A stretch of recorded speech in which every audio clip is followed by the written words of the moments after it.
नमस्कार आदाब दोस्तों, चलिए फिर आप लोग ले रहे हैं देश दुनिया तमाम महत्वपूर्ण और बड़ी खबरें। सबसे पहले और बड़ी खबर में बात करेंगे दोस्तों प्रधानमंत्री ने कहा है कि देश की जनता ने हमारी सरकार के प्रति बार बार जो विश्वास जताया है वो आज देश के कोटि कोटि नागरिकों का आधार व्यक्त करने के लिए उपस्थित हुआ हूँ। कहते हैं कि भगवान बहुत दयालु हैं और भगवान की मर्जी होती है कि वो किसी न किसी माध्यम से अपनी इच्छा की पूर्ति करता जरूर है। वहीं और आपको बता दें कि मैं इसे भगवान का आशीर्वाद मानता हूं और विपक्ष प्रस्ताव लेकर आया है। वहीं आपको बता दें कि मणिपुर हिंसा को लेकर विपक्ष द्वारा केंद्र सरकार के खिलाफ संसद में लाए गए अविश्वास प्रस्ताव पर पीएम मोदी ने जवाब दे रहे हैं और कहा है कि इस दौरान इन्होंने विपक्ष पर करारा हमला बोलते हुए कहा कि आज मैं देख रहा हूं कि आमने तय कर लिया है कि एनडीए और भाजपा 2024 के चुनाव में पुराने सारे रिकॉर्ड तोड़कर भव्य विजय के साथ जनता के आशीर्वाद से वापस आएगी। और आपको बता दें कि इन्होंने आगे कहा है कि जब मतदान हुआ तो विपक्ष के पास जितने वोट थे उतने वोट भी वो जमा नहीं कर पाए थे।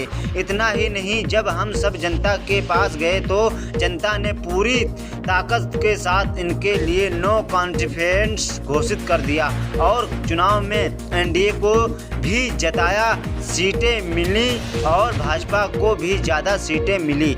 यानी एक तरह से विपक्ष का अविश्वास प्रस्ताव हमारे लिए शुभ होता है। और उन्होंने कहा कि अच्छा होता है कि सत्र की शुरुआत के बाद से ही विपक्ष ने गंभीरता के साथ सदन की कार्रवाई में हिस्सा लिया होता। बीते दिनों दोनों सदनों ने जन विश्वास बल, डिजिटल डेटा प्रोटेक्शन बिल जैसे कई महत्वपूर्ण बिल यहाँ पारित किए और ऐसे बिल भी थे कि जो हमारे मछुआरों के हक में थे, जिसका फायदा केरल के मछुआरों को होना था। केरल के सांसद को इस पर अच्छे से हिस्सा लेते थे। राजनीति ऐसा हावी कि इन्हें बिल की चिंता नहीं है। हिंदुस्तान साइंस पावर के रूप में कैसे उभरे उससे जुड़े बिल पर भी आपका ऐतराज। डिजिटल डेटा प्रोटेक्शन बिल भी देश के युवाओं को जज्बे से जुड़ा हुआ था। आने वाला समय तकनीक से चलेगा।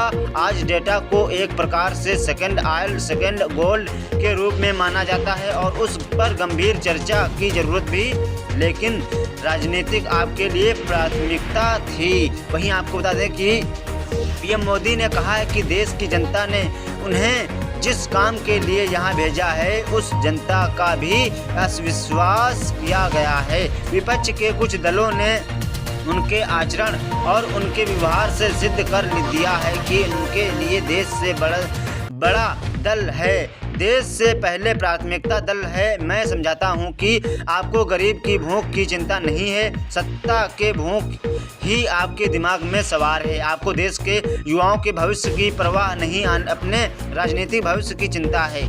जिन्होंने एक दिन सदन चलने भी दिया, लेकिन किस काम के लिए? अविश्वास प्रस्ताव के लिए और अपने कट्टर भ्रष्ट साथियों की शर्त पर मजबूर होकर जुटे। और आपको बता दें कि प्रधानमंत्री ने कहा अविश्वास प्रस्ताव पर भी अपने कैसे चर्चा की।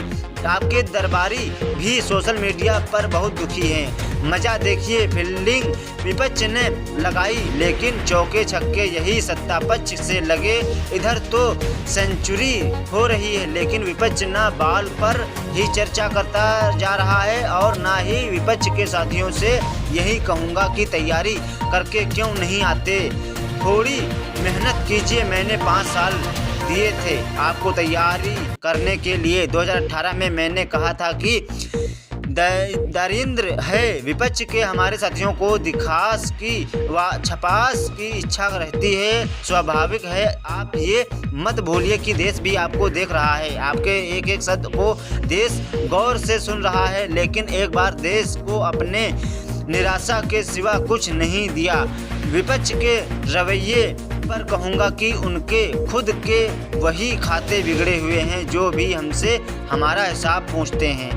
वहीं आपको बता दें कि इन्होंने कहा कि सबसे बड़े विपक्ष दल के नेता का बोलने की सूची में नाम ही नहीं था। 1999 में वाजपेयी सरकार के खिलाफ अविश्वास प्रस्ताव आया था, जब शरद पवार साहब ने नेतृत्व किया। 2003 में अटल जी की सरकार थी, सोनिया जी ने लीड ली, प्रस्ताव रखा। 2018 में खड़गे जी ने उन्होंने उसे आगे बढ़ाया, लेकिन इस बार अधीर बाबू का क्या हाल हो गया कि पार्टी ने उन्हें बोलने का मौका नहीं दिया। ये तो कल अमित भाई ने बहुत जिम्मेदारी के साथ कहा कि अच्छा नहीं लग रहा है, आपकी उदारता थी कि समय समाप्त हो रहा है और तब भी आपने उन्हें मौका दिया, लेकिन गुड़ का गोबर कैसे करना इसमें ये माहिर है। तो दोस्तों वीडियो अच्छी लगी तो वीडियो को लाइक करें और चैनल को सब्सक्राइब करें और साथ ही साथ कमेंट सेक्शन में जरूर बताना कि वीडियो कैसी लगी।